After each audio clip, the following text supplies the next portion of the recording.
Hello and welcome. I'm Michael Rooke, the Supervising Sound Designer for Mission Backup Earth. This presentation is a very simple overview of the process used to create the sound effects and final mix for Mission Backup Earth. Everything starts with the locked video cut. The video itself typically contains the on-camera dialogue, as you can see from these marks here. So the on-camera dialogue is used for synchronization. Sami Lehtonen is responsible for the ADR, which is the dialogue replacement.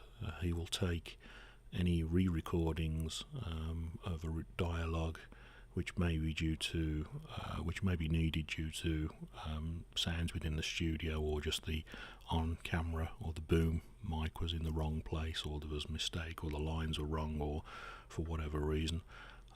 He takes those, reinserts them to create the final dialogue master, also responsible for synchronizing the dialogue with the video. Once we have the dialogue in place, we then move on to the specific backgrounds. So I will run through the whole production, looking at the different rooms. Here's a different room, and we have another space here. This is a tight sort of small room environment. Or we have at the start, let me see, I think it's around here, the main intro sequence where we have the bridge. So just a quick run through. I'll do a spotting list of all of the sounds. The spotting list is literally the cue points for what's needed and when. This is from both the space that the sound is playing in. As an example, if I look, we go here, we have a medium-sized room, and then the specific sound effect, which in this case was a spark. That was actually a real recording of a spark. The spark is placed into the sound, or the spark is placed into the room where it should be emanating from. This is using acoustic convolution, where we have the reverb designer, so we can design any space, or in most cases I will actually record the space that's needed. In the previous episodes, most of the spaces were actually binaural, so I'd used a dummy head to record various rooms, tunnels, spaces, etc., even a recording for inside a tent. So we have the sound effect, which is emitted from a room or the actual space that it's in. Then there's the off-camera stuff that we don't see, like the heating and ventilation, air sounds, ship rumble, engines, this kind of stuff. If I just play that now.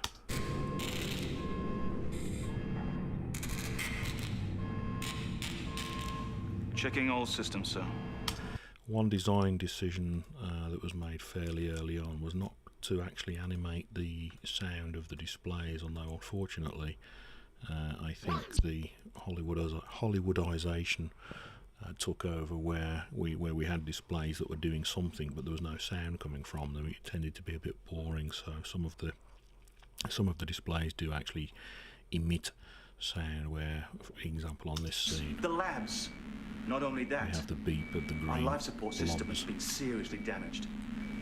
Can it be fixed? A little bit cheesy, but that's the trade-off.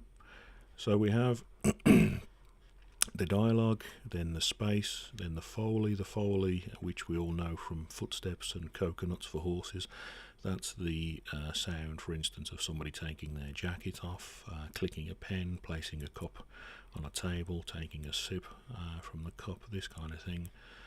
Also, the most common, which is obviously footsteps, depending on the surface that they're walking on, whether it's a steel bridge, which is for most of the case, that's what's in Mission Backup Earth, the sound of metal boots on metal. Or actually in some cases, such as the ice volcano, we had boots on snow. The music I actually did at the last minute for EP03. That is, well, it isn't brilliant, it's a cat on a keyboard, but it works in places to emphasise the particular scene. The ambient effects are really quite important in the sense that they separate the room and the space that you're looking at from the other rooms, otherwise you stare at the screen and you know immediately that it was recorded in a studio. Obviously it was, but to give you a separation of belief, I tend to place different size rooms and different effects within those rooms to give it more depth. I think an example of a specific effect, let me find the buggy sequence. The buggy was recorded from real sources. So if I play this,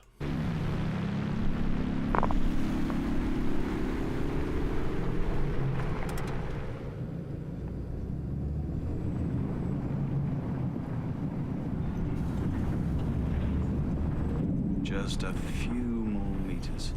so that was actually, I'll kill the dialogue track. That's actually recorded from the real buggy. A real bus.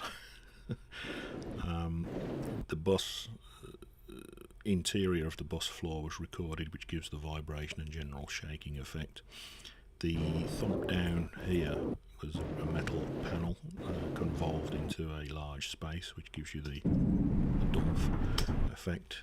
We have the wheel sounds added.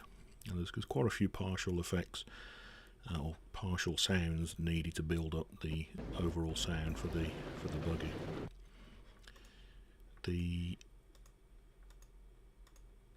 Let's try and find the ice tunnel effect has many background elements going on. We have the ice. The general theme for this is an icy tunnel, so how do you make a scene with an icy tunnel feel cold? The first thing is to add a wind effect, then to add the sounds of ice. So if we listen to this with the dialogue off and the music off,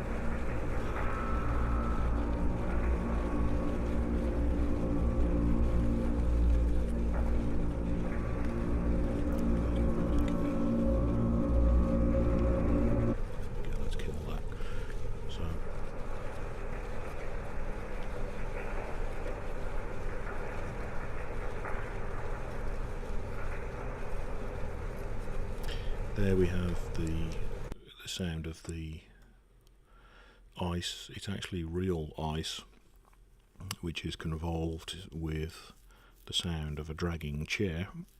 The dragging chair is in a garage, so the garage has a natural space, so you end up with this crunching, echoey effect. The continuous or cyclic sound that you hear, which sounds like things growing, that's actually from studied bicycle tyres on ice, which again is convolved with the space of the tunnel. And then we have the aircon rumble and general low frequency rumble, which was from an earlier recording I made of what was it called, the ice volcano, which is in one of the earlier episodes. So to recap, the process is the replacing the dialogue from the original recording. So sort out the dialogue, add the specific effects. The Foley is typically done in parallel during the effects design. Sort out the backgrounds and then add the music on top for extra effect. Each effect can be literally 50 tracks.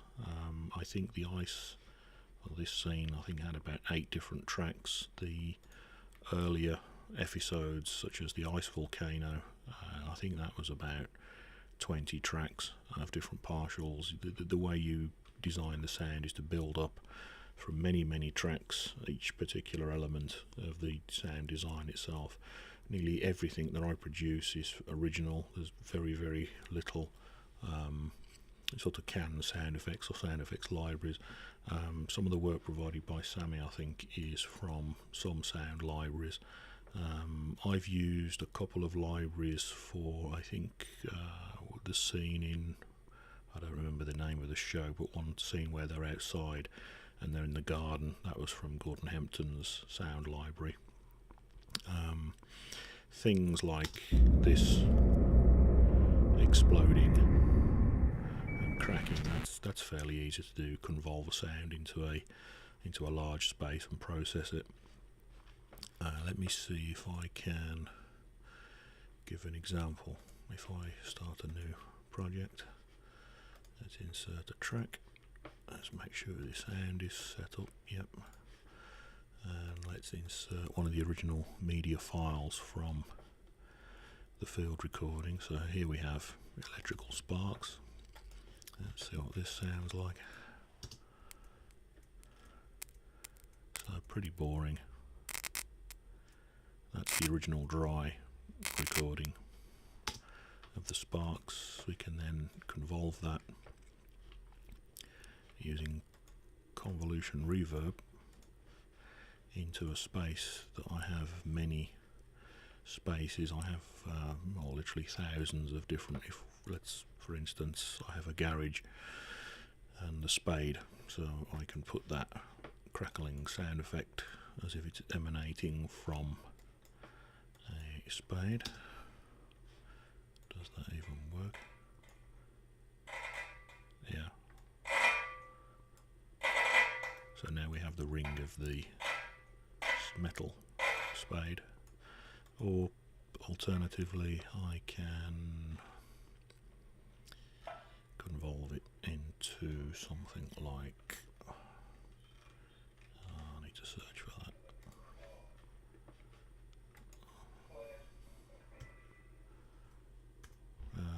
Dryer.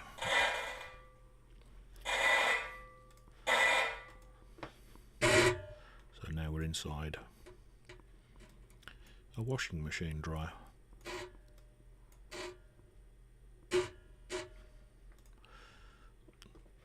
Or a garage.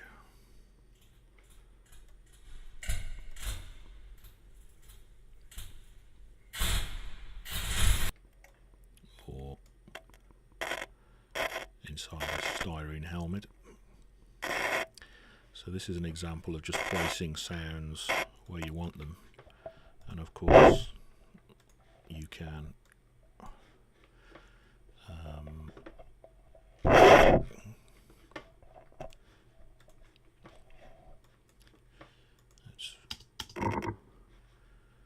so that's going into ice, recorded from a hydrophone.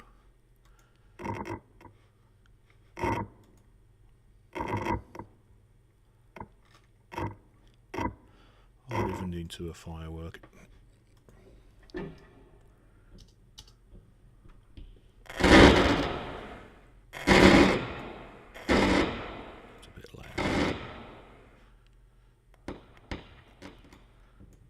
A bit binaural firework, but keep in mind the original sound was just this dry spark sound.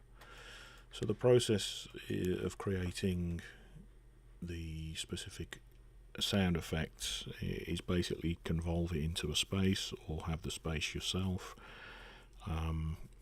Record the sound dry, process it, speed it up, slow it down. That's quite a common technique many use. I tend to record my own spaces, record my own sounds with my own capture devices, which means I also make my own microphones and hydrophones, etc. And then use those to capture whatever sound that I actually need, and then throw those all into literally 20 plus track mix. Fold them down into a single track, add that to the main master mix, and then synchronize all of those elements together. Normally it's actually performed, so the sparks that you saw at the start, those were actually performed live against the video, literally by scraping the spark sound as you have here. So hopefully that's given you some idea of the sort of final sound effects for Mission Backup Earth. It's a laborious process. I think this mix, this episode, I think took about 2 months of work, and that's on and off part-time for myself because this is purely volunteer work. But it's exciting. You get to design spaces that you haven't heard before, you get to design sound effects, and you get to realise, to answer the question, what if and what does this particularly sound like?